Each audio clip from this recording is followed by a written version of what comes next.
यांचा सत्कार या ठिकाणी या आंबेडकरी मातंग परिषदेचे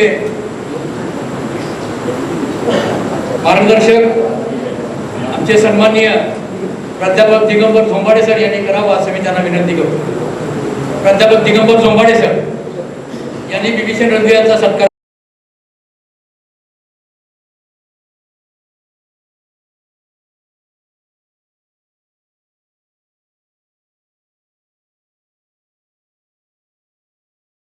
समाज कृती समितीच्या वतीने या ठिकाणी स्वागत करतोय। तत्पूर्वी या दुसऱ्या सत्रामध्ये ज्यांना आम्ही आता बोलण्यास पाचारण करणार आहोत ते सन्माननीय श्रावण क्षीरसागर साहेब, हे प्रॉपर उस्मानाबादचे आहेत, ते साहित्यिक आहेत आणि त्यांच्या साहित्याच्या माध्यमातून त्यांनी या समाजाला जे काय लिखाणाच्या माध्यमातून सांगण्याचा प्रयत्न केलेला आहे, त्यांना हाच विषय आजचा राजाचे पुत्र झालेला समाज, त्याची अवस्था आणि याला जबाबदार कोण यावर त्यांनी आपले विचार व्यक्त करावे। आदरणीय श्रावण क्षीरसागर साहेब।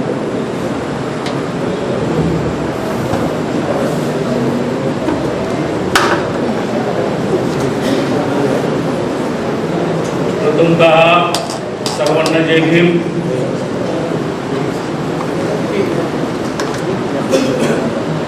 आज सोलापूर या ठिकाणी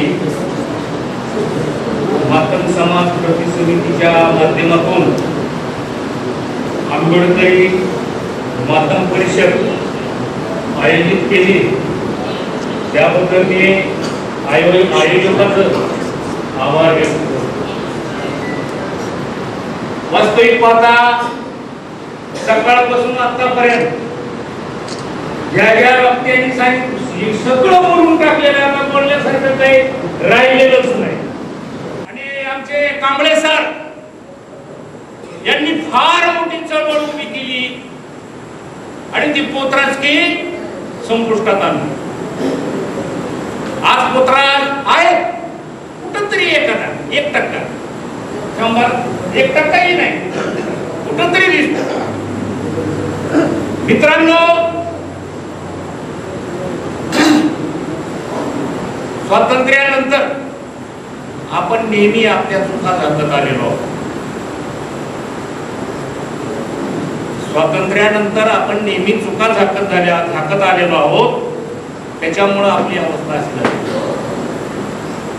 चुका कधी आम्ही कबूल केल्याच नाही आणि चुका कबूल करून त्या सुधारल्याच नाही। आजही आपण चुकीच्या मार्गावरच आहे। आज पण आपण चुकीच्या मार्गाने चालत आलेलो आहोत।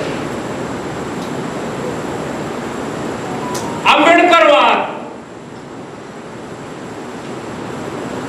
मला खरं सांगा, खरंच आंबेडकरवादी आहोत का आपण? अंतःकरणातून सांगायचं। प्रत्येकाची व्याख्या वेगवेगळी आहे। प्रत्येक विचारवंत आंबेडकरवादी विचाराची व्याख्या वेगवेगळी करतो। माझी वेगळी।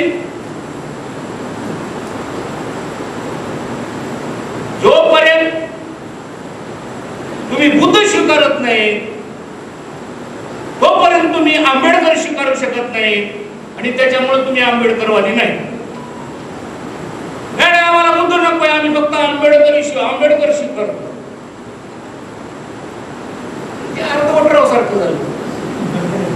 लक्ष्मीकांत बेर्डेचा एक चित्रपट होता, एक पपेट होतं, त्याचं अर्धवटराव नाव होतं। ते अर्धवटराव काय, त्याचा बोलावता धनी दुसरा असतो।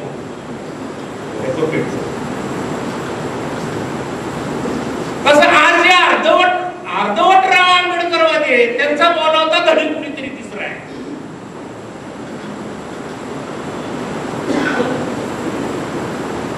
मला सांगा, व्यवस्था परिवर्तनासाठी मांगाचं काय योगदान आहे?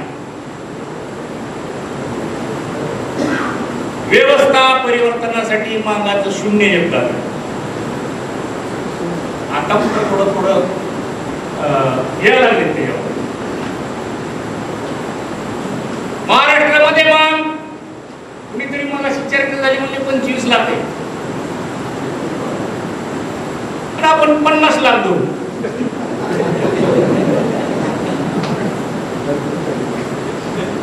$50 लाखात 100 संघटना आणि 25 राजकीय पक्ष.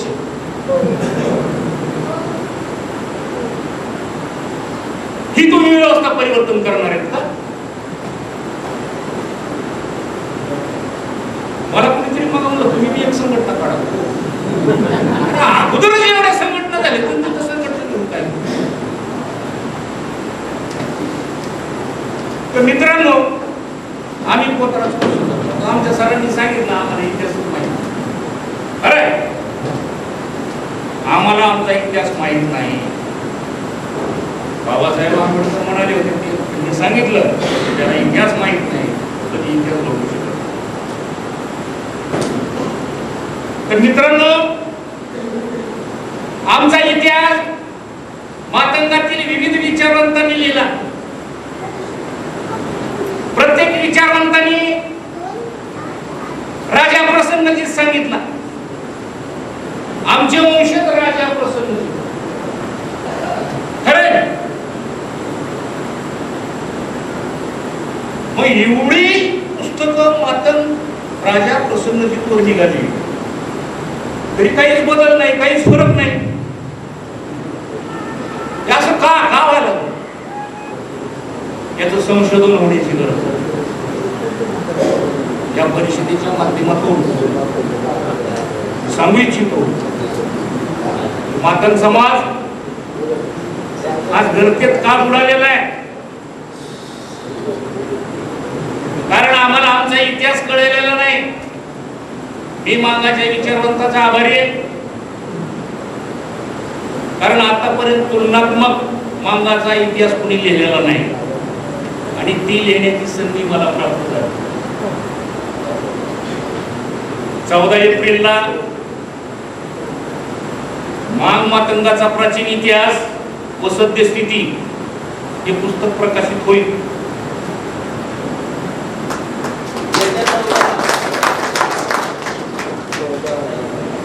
आज आमची अशी ओढाताण सुरू आहे बांधवानो. कुणी म्हणतो तू वैदिक आहेस, कुणी म्हणतो तू जैनी आहेस. आमच्यातले काही जैन बंद झाले. कुणी म्हणतो तू बुद्धिस्ट आहेस.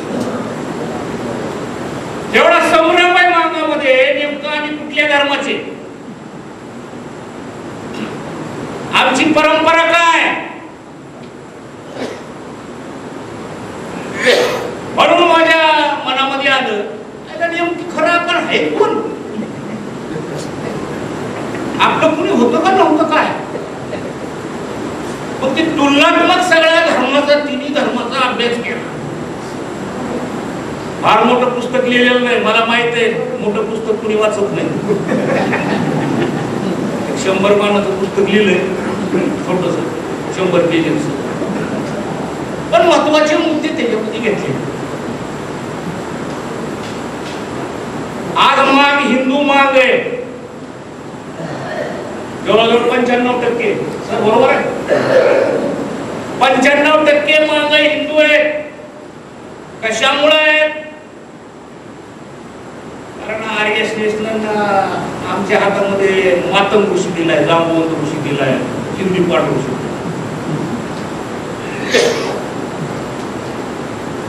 मातंग ऋषी कोण, जांबुवंत ऋषी कोण, सिंधीपाठ ऋषी कोण, त्याचा इतिहास काय, प्राचीन इतिहासामध्ये त्याचं काय कुठं आहे का?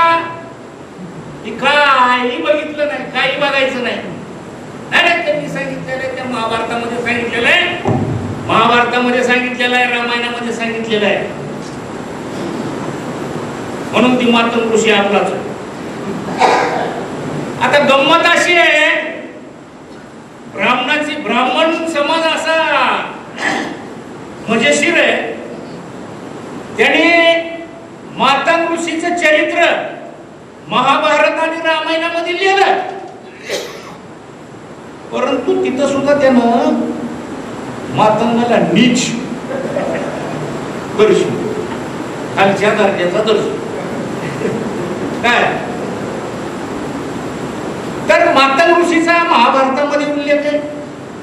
कसा आहे?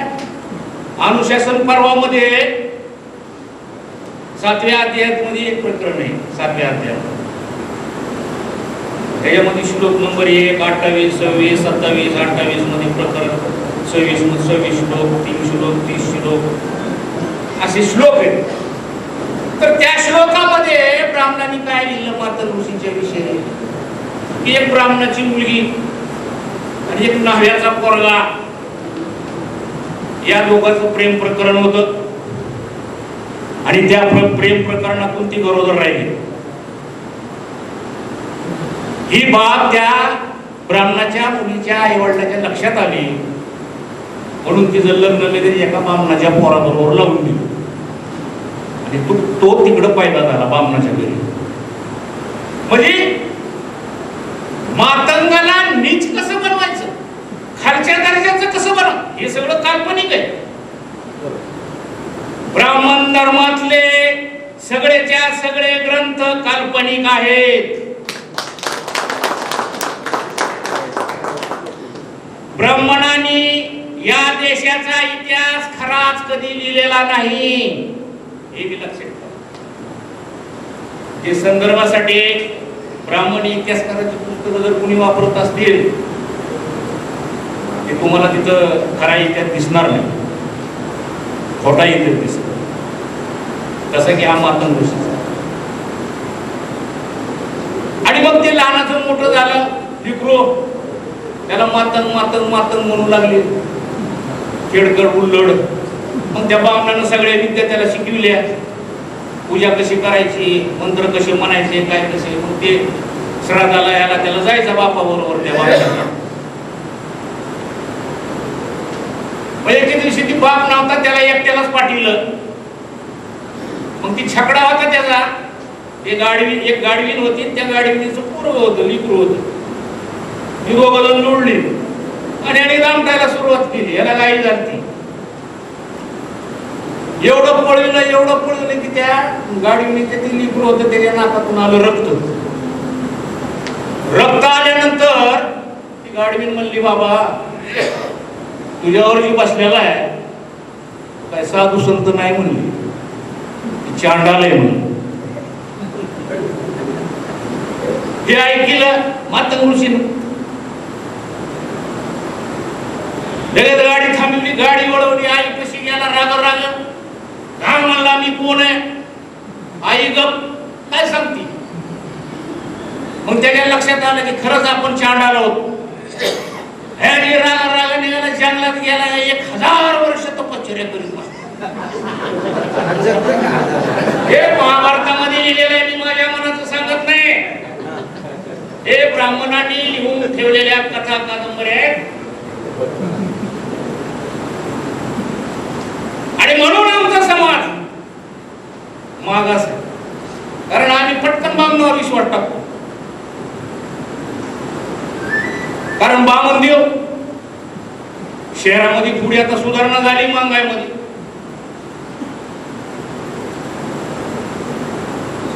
आपण खरंच महाग आहेत का जातीत? आपण आंबूज आहेत. असू नका. पाली पाकिट मध्ये आंबूज या शब्दाचा अर्थ कमळ आहे. मांग कधी आला? मांग आला इंग्रजाच्या काळात, मुघल इंग्रजाच्या काळात. वर्ण व्यवस्था व जातीय व्यवस्था मुघल आणि इंग्रजाच्या काळामध्ये निर्माण झाली. तिथून आपण मांग झालो. त्याच्या अगोदर जाती नव्हत्या. अशा पद्धतीची भूमिका. मग माझा प्रश्न आहे मातंग समाजाला, काय करायचे ते तुम्ही ठरवा. आम्ही ठरवणार कोण? आम्हाला कळालंय, आम्हाला सगळं कळालंय. सगळं आम्ही सोडून दिले. ब्राह्मण सोडला, देव सोडले, सगळं सोडलं, नास्तिक झालं. म्हणून आज एक पोरगा इंजिनियर आहे, एक वकील आहे.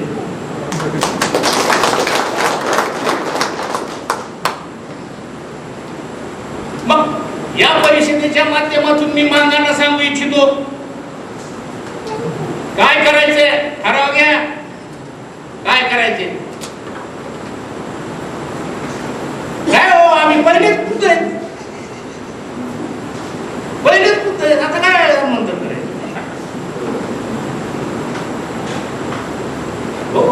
पहिला होताच बुद्ध, मग हिंदू कसा झालास? तुझं काय धर्मांतर झालं का? तुला जाणवं घातलं होतं का? तर या गोष्टी मात्र समाजानं थोड्या लक्षात घेतल्या पाहिजे की माझ्या पुस्तकामध्ये सगळं येईलच. आता ते एवढी वेळ नाही आपल्याकडं, आपल्याला 2 दिवस बी कमी पडते इतिहास सांगायचा म्हणून. तर दुसरा मुद्दा आहे बाबासाहेबाचा. बाबासाहेबाची काही स्वप्न होती.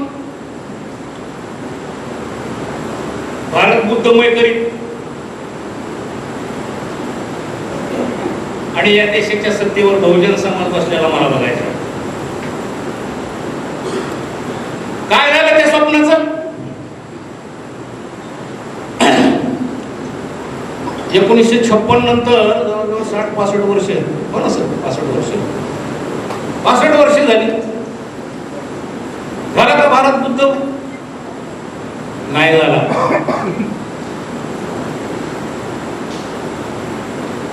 धर्मकारण आणि राजकारण, लक्ष द्या, धर्मकारण आणि राजकारण नाण्याच्या 2 बाजू आहेत.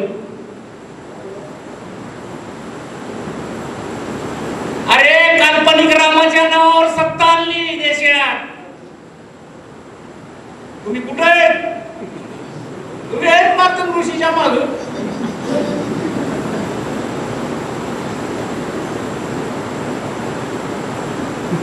मग बाबासाहेबांचं जी स्वप्न होतं, आम्ही आंबेडकरवादी, आम्ही आंबेडकरी विचाराचे, समता, बंधुता, स्वतंत्रता, आम्ही सगळं सांगतो. पण जे बाबासाहेबांनी स्वप्न पाहिलं होतं त्या स्वप्नाचं काय?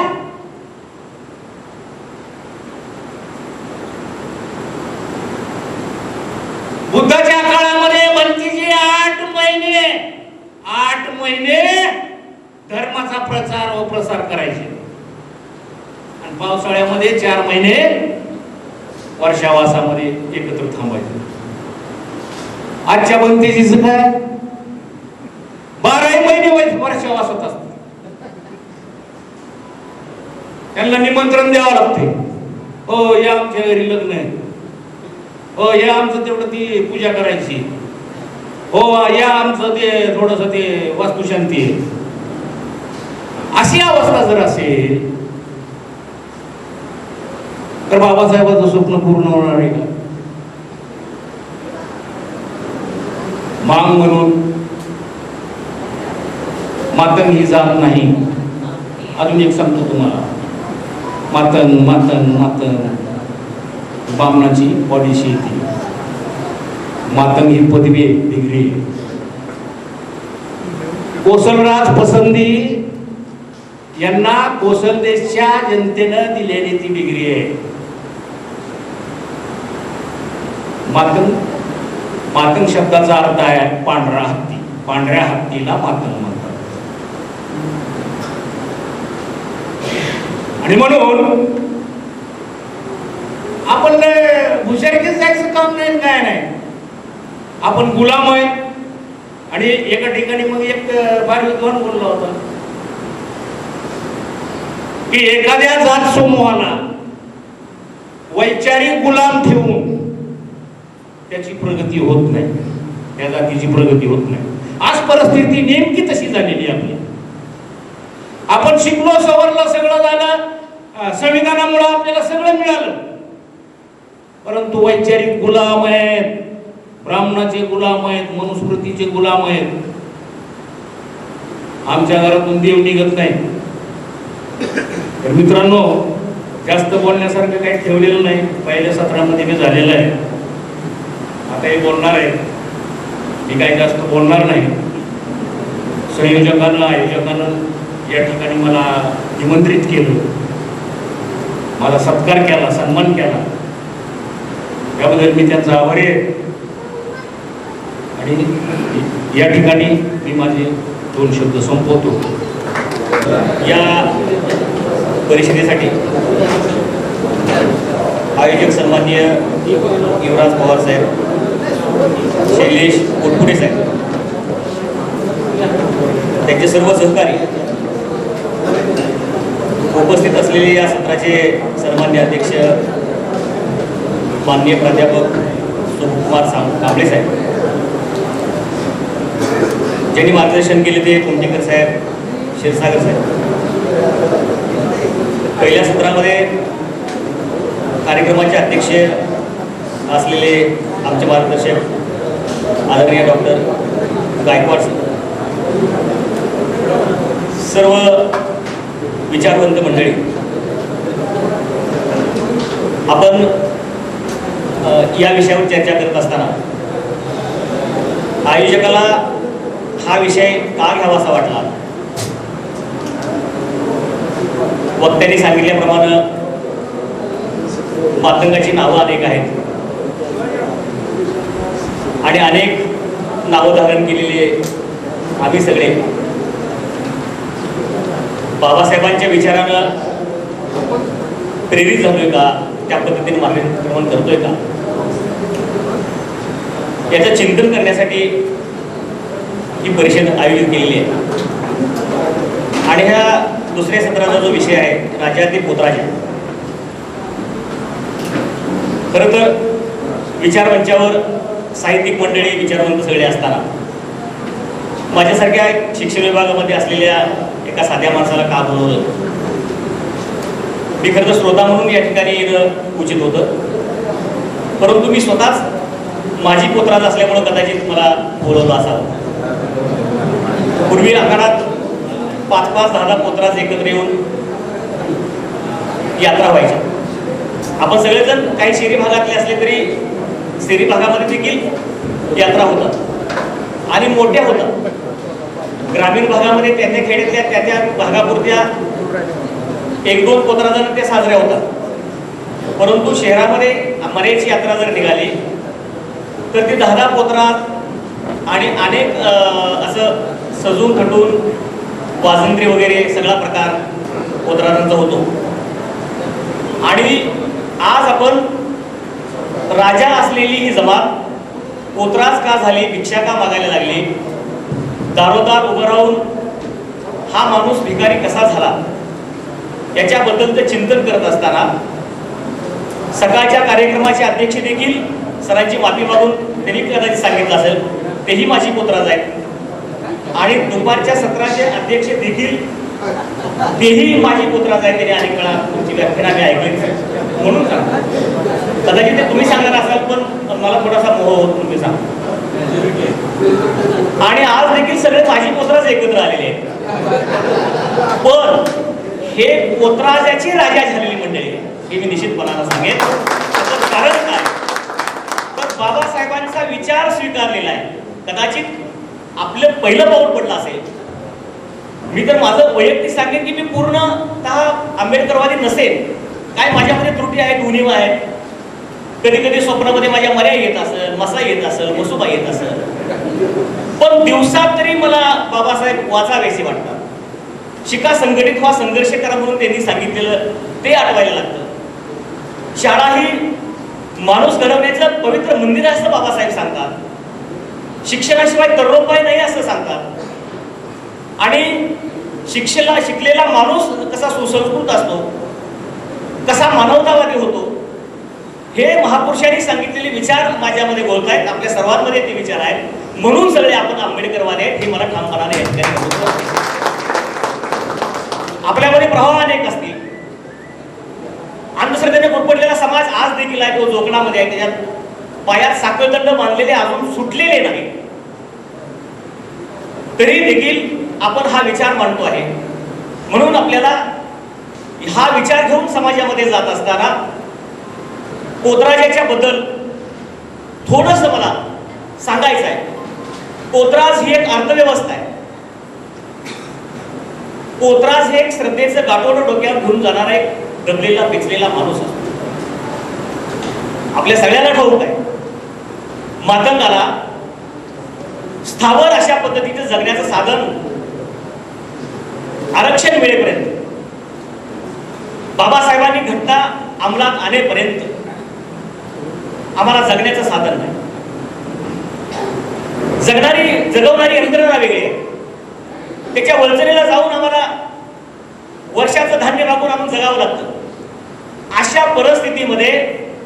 देवाची भीती घालून आपल्या लेकराला पोत्रा सोडून त्याची देवाची भीती दाखवून जगण्याचं साधन म्हणून ही अर्थव्यवस्था त्या काळच्या हुशार मातंगिनीनं निर्माण केलेली ही व्यवस्था आहे. मला असं सांगायचं, आता ज्या लोकांनी सांगितले पोत्राच कमी झाले, पण सर मी आपलं विधान फोडणार नाही, पण पंढरपूर तालुक्यामध्ये असेल, मोहोळ तालुक्यामध्ये, सोलापूर जिल्ह्यामध्ये मातंगाची पोतराजांची मातंगाच्या पोतराजांची नवीन फळी उदयाला येते आहे. उदयून उदय अनेक बालपोतराज सोडताना दिसत आहेत. माझ्या गावचे इथे माझे बंधू साहेबराव उपस्थित आहेत, ते साक्षीदार आहेत या घटनेचे. मी त्यांना सांगेन, शेत बाबुळगाव माझं गाव, तालुका मोहोळ आणि सुस्तेचे देखील इथे वाघमारे आहेत. त्या गावामध्ये 2च उदाहरणं आपल्याशी पुरेशी ठरतील. प्रत्येक 3 घरामध्ये एक पोतराज आपल्याला तिथे दिसते, आता देखील आहे. आणि मसाई नावाची जी फार मोठी कडक देवता, मर्याय परवडली, लक्ष्मीबाई जरा साधीच आहे, पण मसाईचा पोतरा सोडला की फार कडक. तिला साधी मेंढी नाही चालत. आठखुरीचा अर्थ सगळ्यांना माहित आहे. तिचे 4 खूर आणि तिच्या पोटातले किमान 4 खूर, असे 8 खूर जिवंतपणे ती लेकरू पोटातलं त्या मेंढीच्या काढून तिच्या पुढे पुरावं आणि ती गाभणी असलेली मेंढी मग आपल्या मातंगाच्या पोतराचा सहित सवासनी आणि सगळ्या भावकीनं खावावी. अशा पद्धतीच्या विकृत जर आमच्याकडे आज ही प्रथा असतील, वाघमारे साहेब आहात का? बरोबर आहे नाही आहे. मागच्याच आठवड्यामध्ये आपण बंद झाले असं म्हणत असलो, हा सकारात्मक विचार बोलत असलो, मागच्याच आठवड्यात माझ्याच पाहुण्याने आपल्या सुस्त्यामध्ये अशा प्रकारची मेंढी केलेली आहे. वस्तुस्थिती आपल्याला बोलावी लागेल. आपण स्वतःच मगा सांगितल्याप्रमाणे चुका दडपायला लागलो, चुका आम्ही नाकारायला लागलो, तर अजूनही आपल्याला विकासापासून खूप दूर जावं लागेल. खूप दूर आहे पण. आणि आता आणखी एक पॅटर्न बदललाय. पोतराज गडी कमी झालं कारण ते लाजायला लागले. केस हायती म्हणून त्यांना वावरायची अडचण झाली. आता पोतराजनी वाढल्या, पोतराजनीच्या अंगात यायला लागलं. मी माझ्या बापाला म्हणायचो, दादा माझा पट बसल्यावर माझ्या अंगात येत आहे, खरं आहे, पण मर्याच्या जत्रेत जर 100 बाया पोतराजी अंगात म्हणून नाचत असतील, त्यांचा पट कोणी बसवला? बिगर पटाच्याच त्याच्या अंगात येते. मग माझाच कशासाठी? तर नाही, तुला पोतराज जन्मता सोडलाय, मग तुझा पट बसवल्याशिवाय तुझ्या अंगात येणार नाही. तर हा सगळा युक्तिवाद हा नंतरचा विषय, बोलण्याचा हा सविस्तर विषय माझा. परंतु मला काय सांगायचं आहे की आता मातंगनी पोतराजीन व्हायला लागल्या, म्हणजे तिथं आरक्षण वाढलं, महिला आरक्षण वाढलं, पोतराज गडी कमी झाला आणि बाया वाढल्या. त्यांना सोपं कसं जात आहे, आपोआपच कॅस असतात, पट बसवायचा आणि त्या पोतराजी म्हणून आता वावरू लागले आहेत. गड्यांचे सगळे अधिकार त्यांनी घेतले. त्या दुपारच्या म्हणायला लागल्या, सवासनी उठवायला लागल्या, नव्हे मर्याय लक्ष्मीची जत्रा सुद्धा त्या करायला लागलेल्या आहेत. हा पराभवाची भूमिका पुन्हा आपल्या समाजामध्ये वेगानं वाढते आहे. आणि जर आमची महिला भगिनी माता ही सक्षम जोपर्यंत होत नाही, तोपर्यंत पोतराजाचा राजा होणार नाही. अपवादात्मक जे मी मगाशी माननीयांचा उल्लेख केला ते अपवादात्मक आहे. कदाचित त्यांच्या आईनं, माझ्या आईनं तू पोतराजच झाला पाहिजे अशा प्रकारचा हट्ट निश्चित ठरला. परंतु येता 6वीच्या वर्गात असताना रिलीवरला आलेल्या सर मला म्हणताय की देव केस कशाचे? मी म्हटलं देवाचे. केसात देव असतो. एकच. मी विचार करायला लागलो, वय वर्ष 6वीचं, 13 वर्ष वय. मी विचार करायला लागलो, घरी देव चालतो, घरी शाळा चालते, शाळेत पोतराज चालत, म्हणजे कुठेतरी गपलत आहे, कोणतरी फसवत आहे. शाळा चांगल्यासाठी, पण शाळेत काय सांगतात, केसात देव नसतो. मग मी देवाला विचारायला लागलो, देवा बाबा तू कुठं पण आस, जळी स्थळी काष्टी पाशानी कुठं हवे तुझ्या दुनियात नाही, पण माझ्या केसात तू नव्हे. मी सांगायला लागलो, देवाला प्रश्न विचारायला लागलो. त्यावेळेला दुर्दैवानं मला महात्मा ज्योतिबा फुले माहीत नव्हते. बाबासाहेबांचा वारा आमच्या घरावर आलेला नव्हता. देव एवढे मजबूत होते, देवाने कुठलेही महापुरुष माझ्या घरात त्यांना प्रवेश करू दिला नाही. अशा परिस्थितीचा तो काळ. त्यावेळेला मी विचार करायला लागलो, की देवा तुझं माझं भांडण आहे, सगळ्या पोराची केस काढले ती कटणी करून हिंडते मीच केस वाढवून येणे घालून शाळा माझी अवघा का करतोस? मसाई महाराजने माझी अवघा करू नको, माझी एकटीची आपदा, माझ्यावर लय जीव आहे तुझा, पण माझ्या केसात तुझं काय, केसात वा आहे त्या तुझं काय काम नाही. वस्तुस्थिती आहे, एकही शब्द अतिशयोक्तीचा. आणि मग पोटाचा कार्यक्रम, मग तिथं मी केलेलं बंड, माझ्या अंगात न येण्याचं धाडस, त्याच्यामुळं मी शिकू शकतो. आणि आज हा विषय संयोजकांनी ठेवलेला आहे. मला सगळ्या व्यवस्थेवर टीका करायची नाही, परंतु पोतराज नावाचा जो घटक आहे अत्यंत दरिद्री, अत्यंत वाईट अवस्थेमध्ये, अपमानित झालेला, घरात देखील त्याला कवडीची किंमत नसलेला, परंतु आकारात मात्र सगळं गाव त्याच्या पायावर. परंतु हा पोतराज, माझा बाप अपवाद सोडला तर अन्य काही तसेच माणसं सोडली तर पोतराचा प्रचंड व्यसनी असतो. रमेश पोतराज नावाचा कावशीचा पाटोळे, जो माझ्या वडिलांचा सहकारी, दारू पिऊन पिऊन सावलीच्या समोर पाय पडून, जसं अण्णाभाऊ साठेंच्या साहित्यामध्ये कडोल्या पिर्या, पिर्या नावाच्या पुढं कडोली हे नाव असतं, तसं इंगीचा रमजान पोतराजाचं नाव सांग. त्याचबरोबर इंगीचा रमजान, सापटण्याबाजी, कोरवल्या दाजी, हे पोतराजाची नावं सांगतो. आणि आज हयात असलेले ब्रह्मपुरीचे परादे पोतराज, त्याचबरोबर तांबोड्याचे आमचे चुलतीचे आमचे बंधू, हे असे गाजलेले पोतराज, म्हणजे जनात आभरण घातल्यावर लोक अशी भिवून बोलतात नाचायला लागल्यावर, असे गाजलेले समशेर बहादर, एकापेक्षा एक असे, ते सिंदूर भोगल्यानंतर गळ्यामध्ये कोरडा, फार मोठं आभरण, आणि ते जळातला देव काढायला गेलं त्यांचं आभरण धरले 4-4 माणसं. तर हा दबलेला पिचलेला भिक्षा मागून आपली लेकरं जगवणारा घटक आहे. याच्याबद्दलची सहानुभूती मला माझ्या बापाकडे बघून निश्चित वाटते. कारण मी देखील बाप माझा सवासणीवरून आल्यानंतर कधी तो 5 चपात्या 5 पोळ्या आणतो, कधी ते तांब्यात बरवाट आणतो, कधी भाकरी आणतो. याची वाट बघत बसलेला मी एक सामान्य भुकेलेला जीव मी देखील आहे. परंतु मला महापुरुषांच्या कृपेने शिक्षणाची बुद्धी सुचली, शिकत राहिलो. बापाला सांगितलं मला शाळा सोडायला लावू नका, जर माझ्या अंगात आलं नाही तर मी केस काढून मी निश्चितपणानं पुढे शिकत राहील.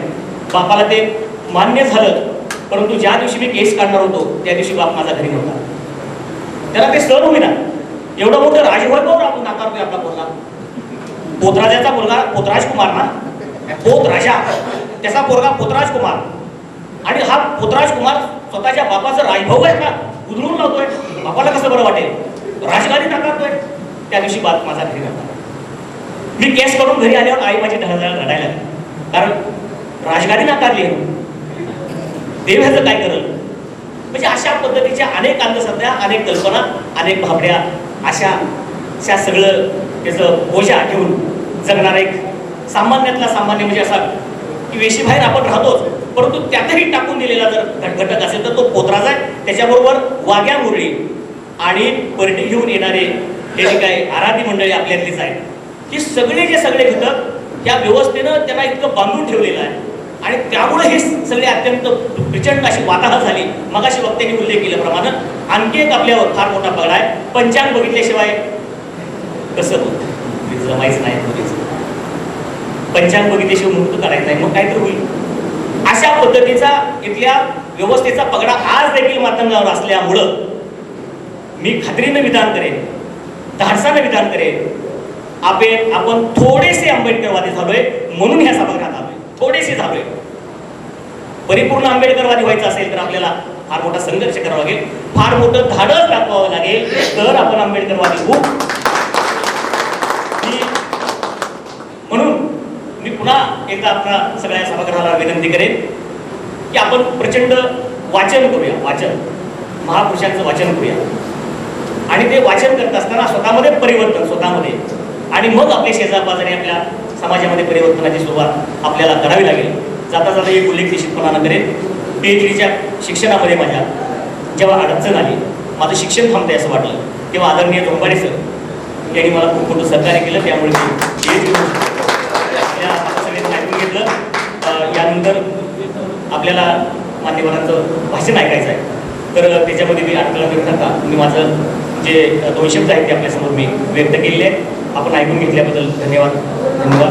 माझी पुत्रदांची संख्या जास्त होती असं काय असं वाटतंय. आणि बरोबरच विभीषण रंगवे सरांनी जे सांगितलं मी सांगण्या अगोदर सांगितलं.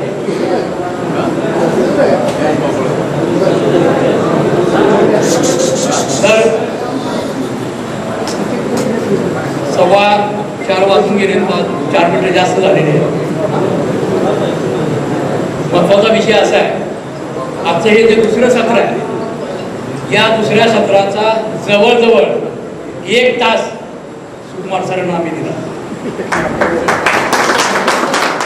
आता 1 तास म्हणल्यावर तुमच्या सगळेजण टाळ्या वाजले, पण त्यातले 15 मिनिटं आम्ही राक्षस सरांना देतोय सरानंतर. सुकुमार सरांना 45 मिनिटं का, ते पूर्वी प्राध्यापक होते आणि प्राध्यापकांना 45 मिनिटं बोलायची सवय असते. आणि त्यातले 15 मिनिटं का, तर राक्षस सरांना बी आता तासभर उभारता येत नाही, त्यांच्या वयाचा परिणाम आहे. बांधवांनो, विचाराची बांधिलकी असणारे तुम्ही आम्ही सगळे लोक आहोत की आज सुद्धा आपण खुर्चीवरनं जरा सुद्धा हल्लो नाही. दाल चावलचा आस्वाद घेत नाही, पण लघवीला कोण बाहेर गेलं नाही. हे तितकंच महत्वाचं आहे बांधव. कारण समोरचा माणूस बोलणार काय ही प्रत्येकाला अपेक्षा लागलेली आहे, आणि ती अपेक्षा पूर्ण करण्याचं काम आपल्या सगळ्यांच्या वतीनं मातंग समाज कृती समिती हे साध्य करते. आणि आपण सगळ्यांनी आम्हाला या कार्यक्रमाला खरोखरच शेवटपर्यंत उपस्थिती राहून सहकार्य केलंय. असंच सहकार्य असावं एवढंच मी बोलतो. आणि या ठिकाणी आमचे मार्गदर्शक आदरणीय सुकुमारजी कांबळे, संस्थापाध्यक्ष डेमोक्रेटिक पार्टी ऑफ इंडिया यांचं या ठिकाणी मी या विषयाला आमंत्रित करण्यासाठी त्यांना आमंत्रित करतोय. सर, तुम्ही ज्या 22 प्रतिज्ञा आणलेल्या आहेत ते सरांचं भाषण झाल्यानंतर द्यायचं आपल्याला. तुम्ही आणलेल्या, तुम्ही परभणीवरून आलात हे माहिती आहे, मी सभागृहाला देखील सांगितलेलं आहे. सरांचं भाषण झाल्यानंतर तुमच्याच हस्ते मान्यवरांना द्यायचं आहे. आदरणीय सुकुमार कांबळे सर.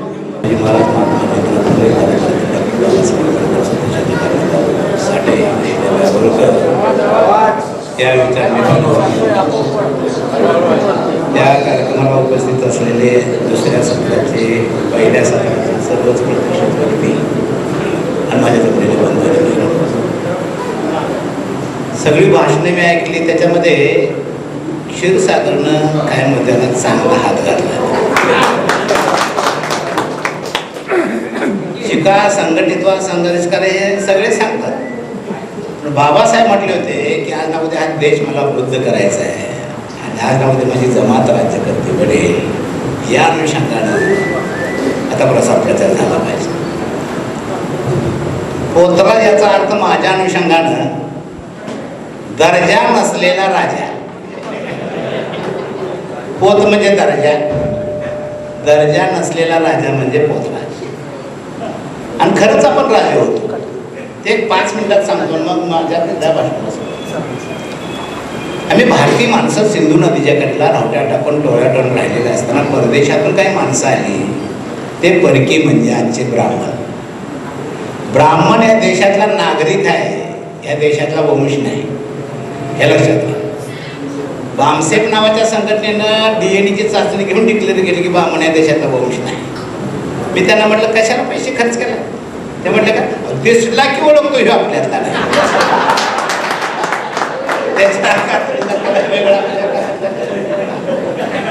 त्यांचं बोलणं वेगळं, आपलं बोलणं वेगळं. ते घोड्याला अश्व म्हणते, आपण घोड्याला घोडाच म्हणतो.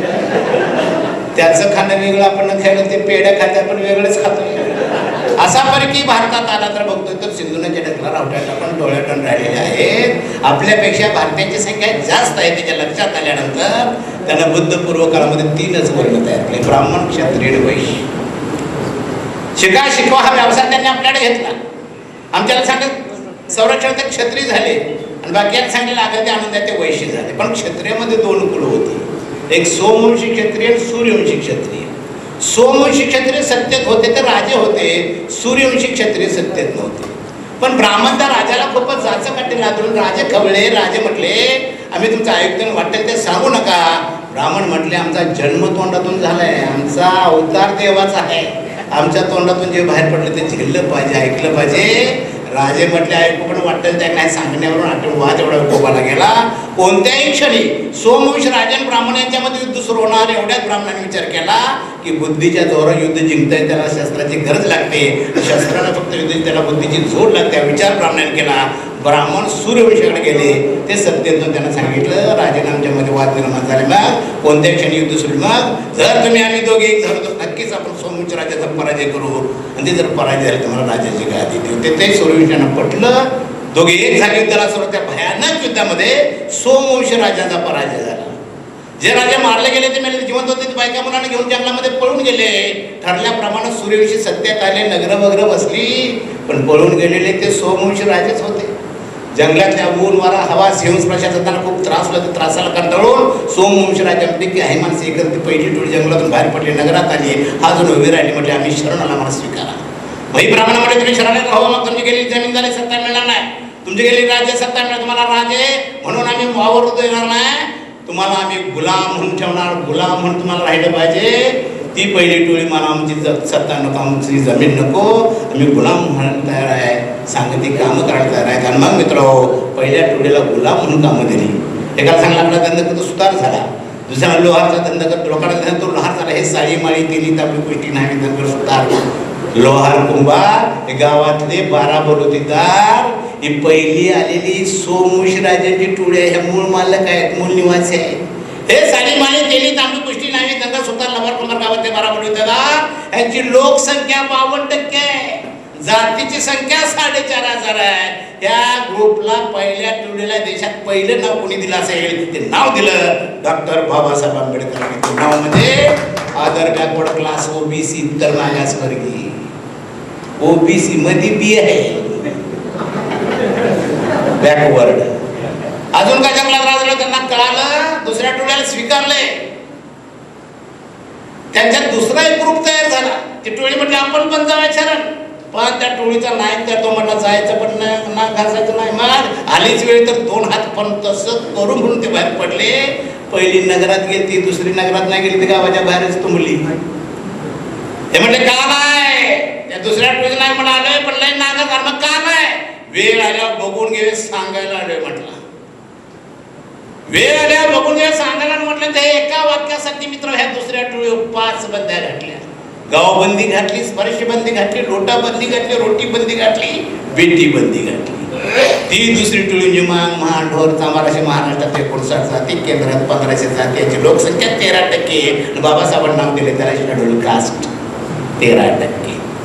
वेळ आल्या बघून घ्या सांगायला म्हटलं तर गावबंदी आलाच मांगा माराचा माणूस गावात त्याची सावली त्याच्या पायातच पडली, लागून स्पर्शबंदी. लोटाबंदी घातली, मांगा महाराज रस्त्याला जाताना त्याला चहा हॉटेल तलब झाली तर बाहेरच फुटकं तूच घे, तूच पे, तूच धो, तूच ठेव. सन्मानानं चहाचा कप मांगा महाराज कोणी दिला नाही. रोटी बंदी घातली, मांगा महाराज हात त्याच्या भागी भागी काढून कुत्र्या मांजरात टाकलं, माणसाला देऊ नका कायदा झाला. आणि 5वी बंदी सुरूच आहे का नाही. सैराट बघितलं नाही, मारले का नाही शेवटी तो. बेटी बंदी घातली, नुसत्या 5 बंद्या घातल्या. थोडा म्हटली गावची घाण त्या दुसऱ्या टोळीच्या बाजूला त्या घाणीतून मेलेली जनावर आणली. दुसरी टोळी पोटाची खळगी भागवण्यासाठी मेलेली जनावर खाऊ लागली. मोठ्याचा नाद असा लागलाय. आणि मग बाबासाहेब म्हणतात अरे समाज जगलाच कसा, इथपर्यंत आलाच कसा. अजून का जगला त्यांना कळाला रे, दुसऱ्या टोळीचा हलाल चालय, मेलेलं खायची पाळी आल्या. मग ते म्हणाले तिथं मेलेलं खाण्यापेक्षा पळते धारणं म्हणून काय म्हणा कशाला काय चराड. अजून आमच्या जंगलामध्ये उघडी नागड्यात पळते धारणं म्हणून आदिवासी. आदिवासी 7.5%, SC 13%, ओबीसी 52%. कोण झाला ख्रिश्चन, कोण झाला मुस्लिम, कोण झाला बौद्ध. आम्ही झालो ना अशी अल्पसंख्याक 10-12%.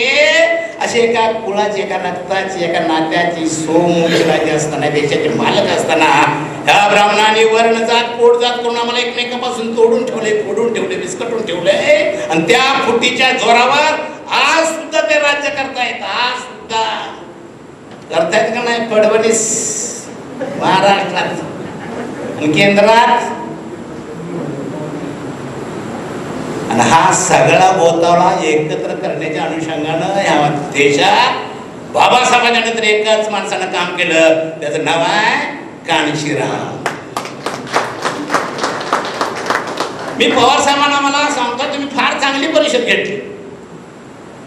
हे सगळं वातावरण बघून माझी खात्री आहे किमान या महाराष्ट्राची सत्ता बाबासाहेबांच्या विचारानं मांगच घेणाऱ्याच्यावर माझा विश्वास.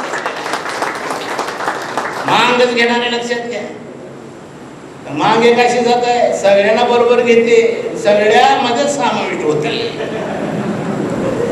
असे जात आहे. घोड तटले कुठं, त्याच्यावर चिंतन मनन झालं पाहिजे. प्रयोग करत राहिले पाहिजे. भारतामध्ये कुठलाही पक्ष निर्माण होताना त्याला कास्टचा बेस लागतोय.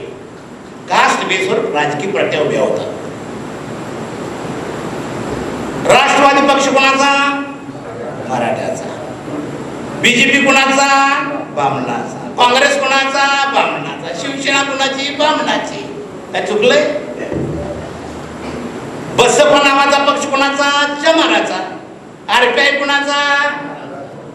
वंचित कोणाचा? सरळ झालंय. एमआय कोणाचा? मुसलमानाचा. रासप कोणाचा? मांगाचा. कायच मांगाला पक्षच नाही. काँग्रेस नाही दिलं, राष्ट्रवादी जायचं. त्यानं लाच घातली बीजेपी, तिथनं आणलं शिवसेनेत यायचं. कुणीच काय नाही दिलं तर वाकळ घालून झोपायचं. याच्या पुढे महागाकडं काय? जी एक जात ताकदीची जात आहे, बेडर जात आहे, धाडशी जात आहे. सगळे पक्ष मांगाला प्रचारासाठी वापरतात नव्हे.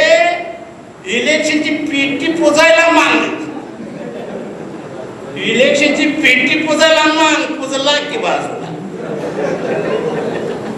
याच्यावर कधीतरी विचार करणार आहात? अरे इलेक्शनच्या काळात बौद्ध समाजामध्ये एखादा पुढाऱ्याला म्हातारी दिसली, आजी काय तुमचं? ती काय म्हणते? अजून आमच्या नेत्याचा निरोप यायचा आहे.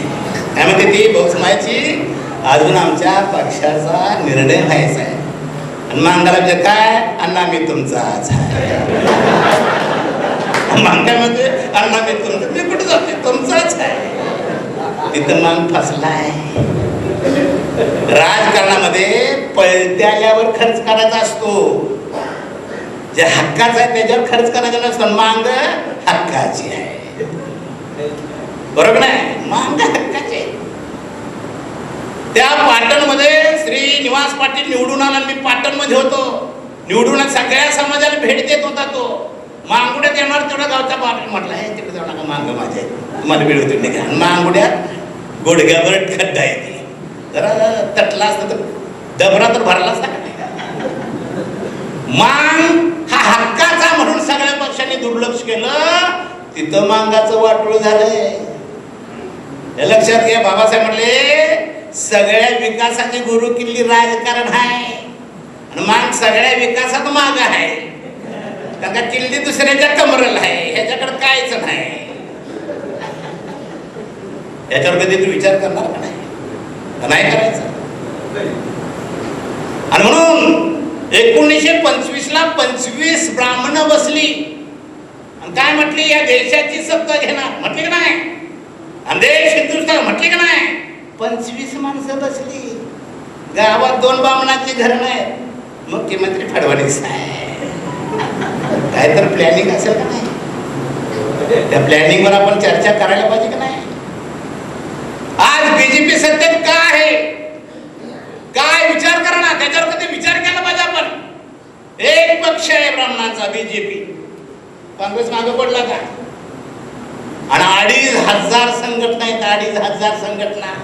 नाथपंथी, तत्पंथी, अमका बाबा, तमका बाबा, किंजवा माना, रामदेव बाबा, सगळं गणित त्यांचंच आहे. आणि सगळ्यांना बोलवतात काय म्हणतात? कमळ फुललं पाहिजे. आणि आम्ही काय म्हणतो? अण्णा मी तुमचाच आहे. आज मला आशा आहे महाराष्ट्रामध्ये 100 वक्ते बाबासाहेबांवर बोलणारे आपले आहेत. आता 100 वक्ते किमान आहेत का नाही? 100 वक्ते महाराष्ट्रात मांगाचे बाबासाहेब सांगायला आज तयार झालेत, तो विचार सांगायला तयार झालेत. आणि खर्च करणारी सुद्धा आता आमची माणसं आहेत. कार्याचा पण विषय नाही, चालू आहे की पक्ष चालू आहे ना पक्ष, त्याच्यावर चिंतन म्हणून आम्ही केलं. मग डेमोक्रॅटिक पार्टी ऑफ इंडियाची आम्ही स्थापना केल्या, मातंग समाजाच्या बेसवर केले. मित्र, हा समाज नुसता हा पक्ष मांगाचा ठेवण्यात काय अर्थ आहे? त्याला बहुजनवादी बनलं पाहिजे. एक उदाहरण सांगतो तुम्हाला. आज नवजमाची जमात राज्यकर्ते बनेल हे शब्द कांशीरामला ऐकले. महाराष्ट्रात कधी काय चालू दिनात, उत्तर प्रदेशमध्ये गेले, बसपा नावाचा पक्ष चालला. काँग्रेसवाले बीजेपी वाले प्रचार करून चमारोंगी पार्टी आहे, चमारोंगी पार्टी आहे, चमारोंगी. त्यांनीच प्रचार केला ना. कांशीरामला कोणाला म्हटले, जर माझी पक्ष माझा पक्ष चमारत असेल तर काँग्रेसमध्ये चमारानो, बीजेपी मध्ये चमारानो, या तुमचं घर झालंय. कशाला ते अपमानित होता? सगळे चमार 21% उत्तर प्रदेश मध्ये एकत्र आले. मग कांशीरामनं प्राण टाकलं. काय तुझ्या जातीची संख्या किती, तुला तेवढ्या जागा, तुझ्या जाती संख्या किती, तुला तेवढ्या जागा, तुझ्या जाती संख्या किती, तेवढ्या तुला जागा. सगळ्या जाती जमात एक केल्या. 4 वेळेस मायावती मुख्यमंत्री झाली का नाही? झाली का नाही? आणि आम्ही अण्णा मी तुमचाच आज 2-2.5 संघटना मांगाच्या आहेत. पवार साहेब, माझं असं मत आहे, आंबेडकरी मातक परिषद म्हणण्यापेक्षा आंबेडकरी चळवळीच्या संघटनांची एक परिषद घेऊया, सगळे नेते बोलूया. त्या सगळ्या नेत्यांची त्या पक्षाशी जॉईन असलं पाहिजे. रामदेव बाबा काँग्रेसचं सरकार असताना किती बोलायचा काँग्रेसच्या विरोधात, आता बोलतोय का? बीजेपीचे पिल्लावळ आहे ती, आहे का नाही? गॅस 400 रुपये झाला तर किती ठिकाणी केला. सगळ्या संघटना त्यांच्या शांत आहेत का? बीजेपी फुललं पाहिजे. ह्या सगळ्या मागांच्या संघटना एकत्र केल्या, ते सगळे नेते त्या संघटना डीपीआयशी संलग्न झाल्या, त्या पक्षाच्या आमच्या संलग्न झाल्या, तर सत्ता घ्यायचीला का नाही? घ्यायचीला का नाही? घेतो तर म्हणा की, नाहीतर अण्णा मी तुमचा. मोठं तर बोलूये, मोठं तर बोला की, घेतो म्हणा की.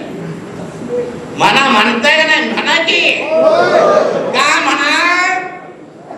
सत्ताधारीला जेवढं महत्व आहे तसं विरोधकाला सुद्धा महत्व आहे. लोकशाहीमध्ये इंदिरा गांधीच्या काळात 2 लाखांनी निवडून आला, 3 लाखांनी निवडून आला का 1.5 लाखांनी असं म्हणत होते माणसं. आता फरक किती आहे?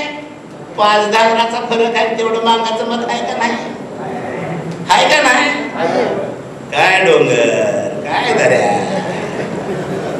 तो पाटील गेल्या वेळेस किती मतांनी निवडून आला? फरकानं 750 मताच्या फरकाने निवडून आला. तेवढं मत मागायचं आहे का नाही? एवढी ताकद मागायची असताना अण्णा मी तुमचाच. गुलामीचा शब्द आहे. ताकदीनं तुम्हाला पक्ष चालवावा लागेल, सगळ्या जागा लढवावं लागतील. RPI निवडून येत नाही, काय येतंय? पण सगळे पक्ष का घाबरतात? आडवाला की आम्ही पडतोय. भीती काय? हे जर उभे राहिले तर त्याच्या मताच्या फरकाने आम्ही पडतोय. म्हणून RPIचं महत्व वाढलं. 1995 ला महाराष्ट्रातल्या सगळ्या जागा RPIने लढवल्या. 29 जागा काँग्रेसच्या RPIच्या मतातून फरकानं पडल्या. काँग्रेस आउट झाली, युती सरकार आलं. लगेच काँग्रेस बैठक झाली, खासदारकी चालू झाली. 4 खासदारकी दिल्या का नाही? आठवले खासदार झाले, प्रकाश आंबेडकर गवई झाले, कवाडे झाले. दणका दिल्यामुळे झालं. आणि आमचा अण्णा मी तुमचा. मांगामुळे जर शिटा पडू लागल्या तर दुर्बिणीने शुद्धी 4 घराच्या मांगुडाच होता राजकारणात दखलपात्र होईल. ज्यावेळेस मांग राजकारणात दखलपात्र होईल त्यावेळेस सगळ्या विकासाची दारं खुली होतील, शिक्षणाची दारं खुली होतील, सगळी दारं खुली होतील. ती चावी आपल्या कमरेला नसल्यामुळे मांगांचं वाटोळ झालंय का नाही? पक्ष चालूया, निर्भीडपणे पोरं उभ्या करूया. एक सांगतो, एकाच पक्षाचं सरकार केंद्रात नाही, राज्यात नाही, झेडपील नाही, पंचायत समितीला आहे का? आघाड्याचं सरकार आहे आणि त्या आघाड्यामध्ये पण आम्ही नाही, आघाडीमध्ये सुद्धा तो आम्ही नाही, पंक्तीत बसलोय आम्ही. वाढपी तोंड बघून वाढत नाही, ताट बघून वाढतोय. सगळ्या समाजाचं ताट आहे पक्षी, मान बसलाय म्हणजे मला वाटलंच नाही ताट आहे का तुझ्या समोर. राजकीय ताट तुमचं नसल्यामुळे, सर्वदूर तुमचा पक्ष नसल्यामुळे, त्या पक्षाचा नेता झेंडा न ठरल्यामुळे आज मान सगळ्या विकासापासून दूर आहे. करूया की प्रयोग. आंबेडकरी मातंगाच्या लय संकट आहेत. युवराज पवार साहेब काय चिवचिव करण्याची उगच आहे ती महाराष्ट्रात. हिंदू हिंदू हिंदू हिंदू का बिंदू. ते पैसे देऊन, संघाच्या आरएसएसचे पैसे देऊन त्यांनी लांब कामाला लावलंय. अरे मला अभिमान वाटला. मी खात्रीने सांगतो, एका जिल्ह्यात एवढे जर आंबेडकरवादी माणसं असतील तर सत्ता घेणं मला दूर वाटत नाही. उपमान काढले तुम्ही असो नसो, पुढची पिढी नाचवल, पण एका जातीच्या आधारे राजकारण होत नाही मित्रांनो. म्हणून बाबासाहेबांनी महार परिषद घेतली. दोघं तरी एक उद्या पण तंगच आहे तर मांग मार. काय भांडण आहे दोघांचं? दोघे गावाच्या बाहेर, दोघे मोठ्याच बोलतात, मोठ्याच बोलतात, दोघे मोठ्याच खात्यात, पण तंग आहे. काय भांडण आहे तुमचं? कशाचं भांडण आहे? हे भांडण मिटावं. दोन समाज एक झाले तर बाकीच्या जाती आपोआपच जोडल्या जातील आणि किमान ह्या देशाची, महाराष्ट्राची सत्ता घेतलेली बाबासाहेबांचं स्वप्न होतं. त्या स्वप्नाला बीजेपी वाले, संघवाले खिंडार पाडतायत.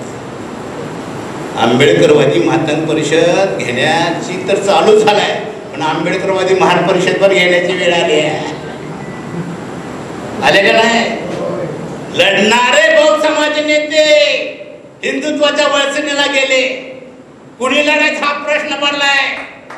या राजकारणाच्या पोकळीमध्ये जर तुम्ही उठलात तर मी खात्रीने सांगतो, बौद्ध समाज सुद्धा तुम्हाला उचलून डोक्यावर घेतल्याशिवाय राहणार नाही, हा माझा विश्वास आहे.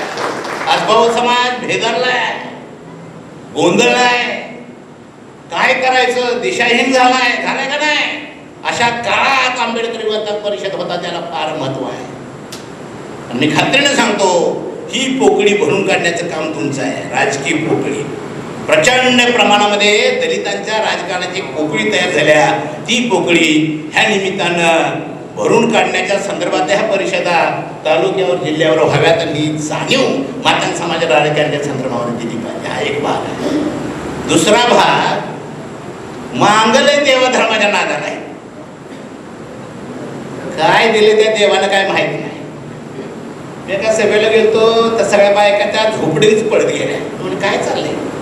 अंगात आले, अंगात. चला म्हटलं बघायला जाऊया देव. मांगीन होती घुमणारी मांगाची, सगळ्या मागणी जमल्या होत्या. तिला विचारत होते माझं असं झालंय तसं झालंय. आणि त्या झोपडीत बघायला गेलो तर बाय झोपडीत घुमा लागल्या. घुमता घुमता करायची. म्हणजे ते सूर का मारायला म्हणजे ते सूर का मारायला बघतोय तर झोपडी दुरी टाकल्या, दुरीवर चाण्या टाकल्या. चाणी जवळ मांजर चाललंय. मांजर तोंडाला तेवढं केलं की मांजर बाजूला. असलं देव दिले मांगाला. सगळ्या देवाचं लक्ष चाण्याकडे, माणसाकडे. आंबेडकरवादी होणं म्हणजे माणूस होणं, बुद्ध होणं म्हणजे माणूस होणं. आणि आता माणूस तुम्ही झाला तर माणसाचं दुःख तुम्हाला कळतं. ते कुठल्या जातीचं नाही, माणसाचं दुःख कळतं. आणि त्या माणसाचं दुःख हलकं होण्यासाठी कसं वागावा, चांगला विचार म्हणजे बुद्धवाद, म्हणजे आंबेडकरवाद आहे. आपल्याला हा शब्द मारत ठरलाय, मांग. आणि त्याला जोडले दिसला मांग पेटला पण फुगलाच. मांग आडवं गेला की काम चांगलं, मारा आडवं गेला की गाडी रुतलीच. ते बामणाने मेका मारले त्याच्यात मांग फुगलाय. दिसला मांग फुगला. मांगाचं का चांगलं होईल ना. दुसऱ्यानं तोंड बघणं त्यांचं चांगलं, आमचं का चांगलं होईना? मांगाचं तोंड बघा ना, मांगाचं तोंड बघा. किंवा असा जे आज हिंदुत्वाच्या संघटना चालवतात ते त्याचं अज्ञान आहे, हे लक्षात घ्या. ज्या हिंदुत्वाच्या संघटना मागत चालवतात ते त्याचं अज्ञान आहे. एक दिवस कळेल का नाही त्यांना आंबेडकरवाद, कधी बुद्धवाद कळेल का नाही, त्यावेळेस ते येतील. त्याच्यासाठी तुमचे काय प्रयत्न, काय प्रयत्न? क्षीरसागरानं विषय घातला, आज बौद्ध भिक्खू काय करतात? 8 महिने बौद्ध भिक्खू राणा मानावर वाड्या वस्तीवर जाऊन प्रचार करायचे बुद्ध काळामध्ये, आणि वर्षावास पावसाचा 4 महिने विहारामध्ये जाऊन प्रचार करायचा. आज बौद्ध भिक्खू कुठं आहे? आलाच तर बुद्ध विहारात लय महारुड्यात. मी टीका करतोय म्हणजे जातीवाच्या लय मांगुड्यात बौद्ध भिक्खू येतच नाही. कसा दम मारणार? ही सगळी जबाबदारी आज तुमच्यावर येऊन बसल्या पडल्या, हे लक्षात घ्या. म्हणून तुम्ही पुस्तक वाचली पाहिजे, बुद्ध समजून घेतला पाहिजे. पण ब्राह्मणाने मेख मारल्या बुद्ध धर्म वाढू नये म्हणून. मग म्हटलं बुद्ध म्हटलं की जा मारुड्यात म्हणते. काय बुद्ध म्हणजे मार आणि मार म्हणजे बुद्ध, हे खीळ बसल्या. आम्ही धर्मांतर केलं तर आम्हाला सुद्धा महाराज म्हणाले मांग. आम्ही महार पण नाही, माग नाही, मी माणूस आहे. माणूस झालो म्हणून शिकलो, म्हणून माणूस म्हणून प्राध्यापक झालो. एवढं ती होती किती घेणार. मांग म्हटलं की मांगाचं कुलदैवत आलं. कुलदैवत म्हटलं त्याची पूजा अर्चा आली. मांग हिंदूचा एक घटक, मग बामण आला. मग पोरग झाले की पोराचं नाव कोणी ठेवायचं? बामणानच ठेवायचं. ही गुलामी आपल्या वाट्याला आली. आपल्या डोक्यात मांग हा शब्द असला पाहिजे. मांगाला माणूस कसं बनवायचं ह्याच्यासाठी तुम्ही तुटून गेला.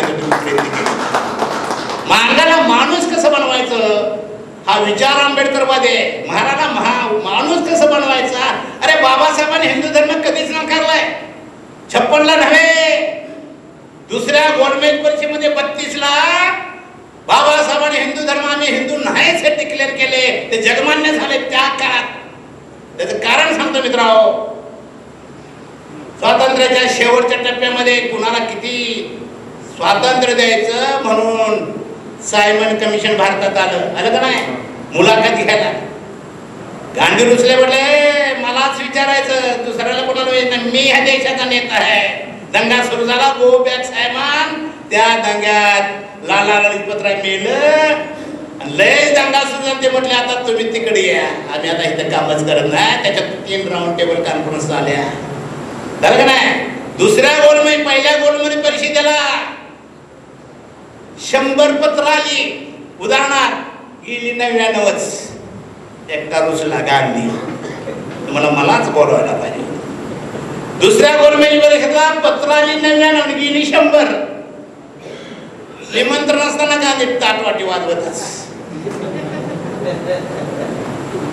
तो प्रवास चालू होता. त्या जहाजामध्ये ह्या केबिन मधून त्या केबिन गांधी फिरत होते. जिनाच्या केबिन मध्ये गेले. गांधी म्हटले, मिस्टर गांधी, तुझ्या 16च्या 16 मागण्या मान्य करायला होतो, फक्त बाबासाहेबांच्या मागणीला विरोध करायचा. गांधी तिकडे गेले. जिना बाबासाहेबांच्या केबिन मध्ये आले. मिस्टर आंबेडकर, काय घेऊन असं चाललंय की गांधी म्हणते मला 16च्या 16 मागण्या, आपण का बाबासाहेबांच्या मागणीला विरोध करायचा? काय असला आहे? बाबासाहेब म्हणले, तो काय आलाय चांगलंच मला माहित आहे. जिना बक्षीस म्हटले, त्या युद्धामध्ये जिंकलाच कोण? तर भीमराव रामजी आंबेडकर जिंकेल, गांधीजी पराजित झाले. परिषद सुरू झाली. 99च खुर्च्या. बाबासाहेब अगोदरच दलिताचा नेता म्हणून बसलेले, गांधी उभेच. इंग्रज म्हणले, तुम्ही काय आलाय? काय म्हणावं गांधीनं? मी हरिजनांचा लीडर म्हणून आलोय. काय म्हणतात ते? मागास वर्गाचा पुढारी, हरिजनांचा पुढारी म्हणून आलोय. इंग्रज म्हटले, अगोदरच बाबासाहेब बसले, आता तो कुठला? गांधी काय आग्रह सोडला ना. इंग्रज खुळे नव्हते, त्यांनी भारताला कळवलं की मागास वर्गाचा पुढारी कोण, तारा करा. त्याच्यात मांगाच्या, चांबाराच्या, ढोराच्या चांबारा सगळ्या काय महाराणी गेले नाहीत. तारा गेल्या. गांधीला पण तारा गेल्या. साठ्याच्या नावावर कुलकर्णीने केली. कांबळेच्या नावावर देशमुखांनी अशा तारा मोजल्या. मागास वर्गाचा पुढारी म्हणून त्या ठिकाणी भीमराव रामजी आंबेडकर निवडून आले मित्रांनो. मी काय सांगतोय, हिंदू हा शब्द त्याच वेळेस बाबासाहेबांना नाकारलाय. चर्चा सुरू झाली.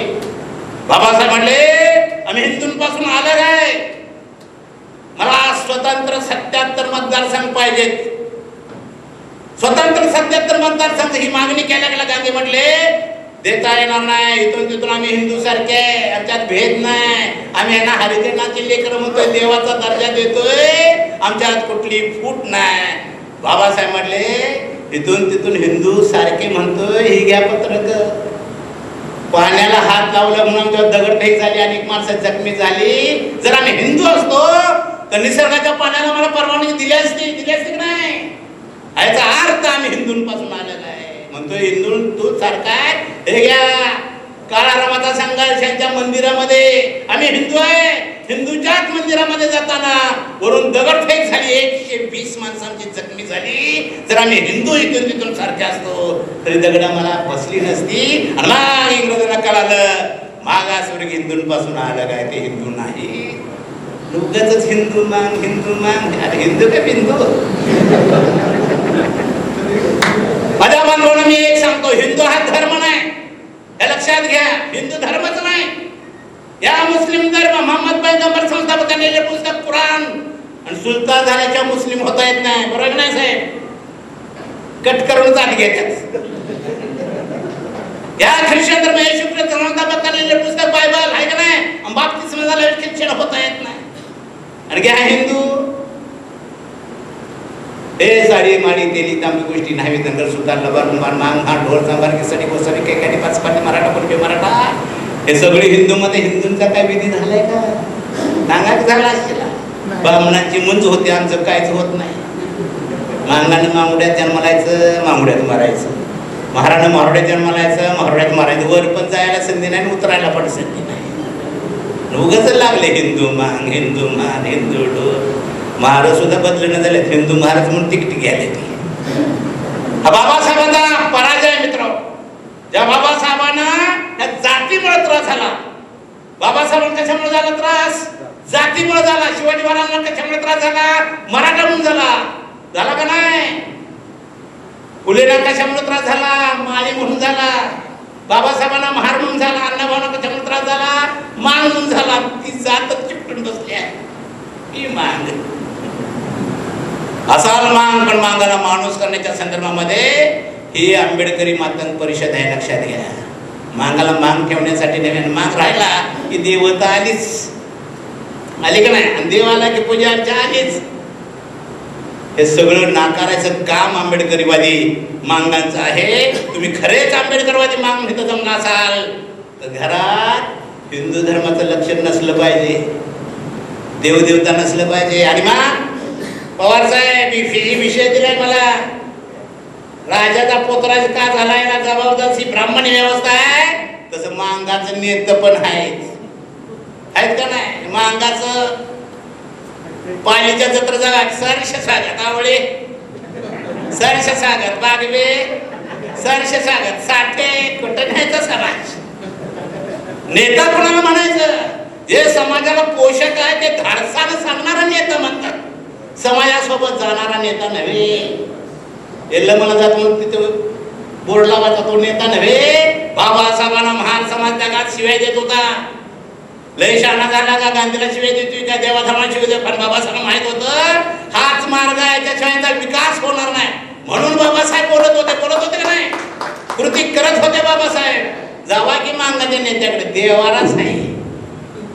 घरात लय नेतं बघितलं मी, घरात देवाचा देवारा. काय समाजाने घ्यायचं? काय तर नेते सिगरेट फुकतात, असं केलं पाहिजे. काय समाजाने घ्यायचं? बाबासाहेब घ्या, फुले घ्या, शाहू घ्या, अण्णाभाऊ साठे घ्या, पाळले काय नियम पाळले का नाही? बाबासाहेब म्हणले एक डोलानो दासनूर कपडा, म्हटलं का नाही? पोराला कपड्याशी शिवाय 10 जोड बाहेर पडले की कोणी मांगा मारायचं म्हणता का म्हणे. म्हणून आज आमची आंबेडकरवादी मातंग कटातच आले ती.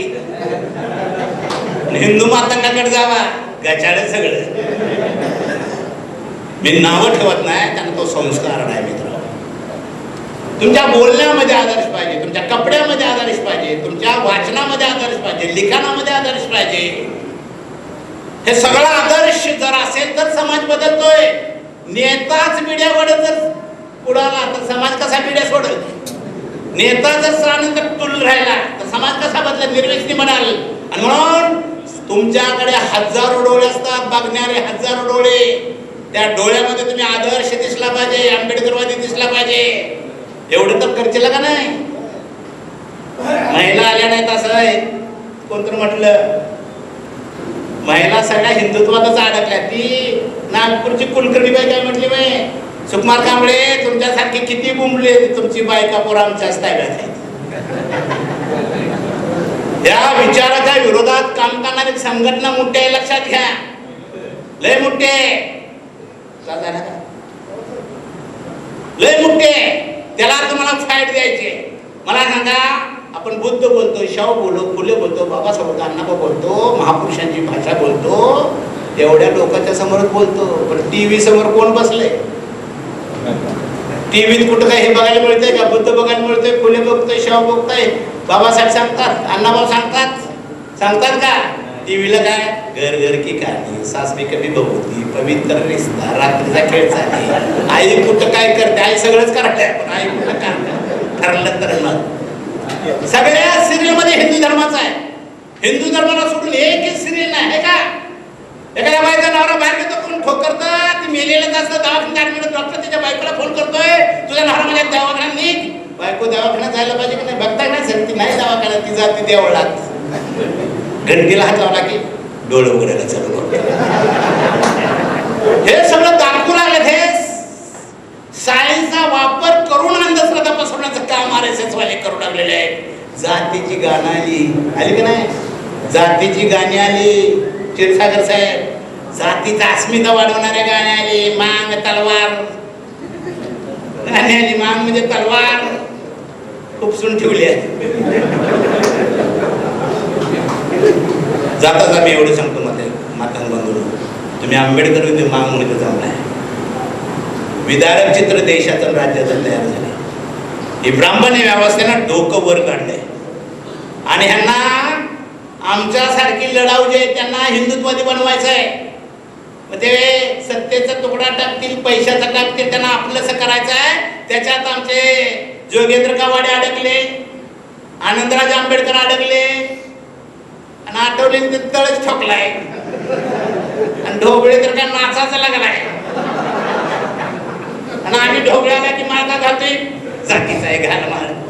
आठवल्याला महाराज जातीचा आहे घाल माळ. अरे कुठल्या विचाराचं आहे ती बक्की जात म्हणून आपण हार घालतोय, बघा नाही दुसरं काय अर्थ आहे? बघा आठवल्याला की गर्दीत साहेब 7 लाखाची फाईल तेवढी सही करा की जाळ की फाईल ती. जो बीजेपीला RSS ला मदत करतो तो आपला शत्रू म्हणून डिक्लेअर केला पाहिजे. आंबेडकरी महात्मांनो, शत्रू कोण मित्र कोण ती सीमारेषा बांधून बाबासाहेबांनी युद्ध सुरू केलं. आणि त्या काळात ते जिंकले का नाही? सावलीचा विटाळ मानला जायचा. त्या काळात बाबासाहेब एकटे लढत होते, एकटे म्हणतोय. आणि आता जोक केला तर गडे हसत नाहीत. पण रामनाथ त्या बापूला सांगत नाही, पुढं होऊन हसत होत. भीती आहे, दबाव टाकलाय. शरद गायकवाड म्हणतात ते खरं, गडी घाबरूनच तिकडे चालल्यात. ईडी लागेल, बिडी लागेल. आमच्याकडे काय ईडी लागेल, बिडी लागेल? बिडी पण नाही घरात आमच्या. निर्भीडपणे तुम्ही काम करा. ह्या व्यवस्थेला तुम्हाला विरोध करावा लागेल. ह्या व्यवस्थेनं डोकं वर काढलंय, दिवसा ढवळ्या घटना घडवल्यात. तो हेगडे म्हणतोय करणार आम्ही घटना बदलण्याची सत्तेत आलोय. घटना तर आम्ही आहे ना, मनुस्मृती आली तर गळ्यात गाडगच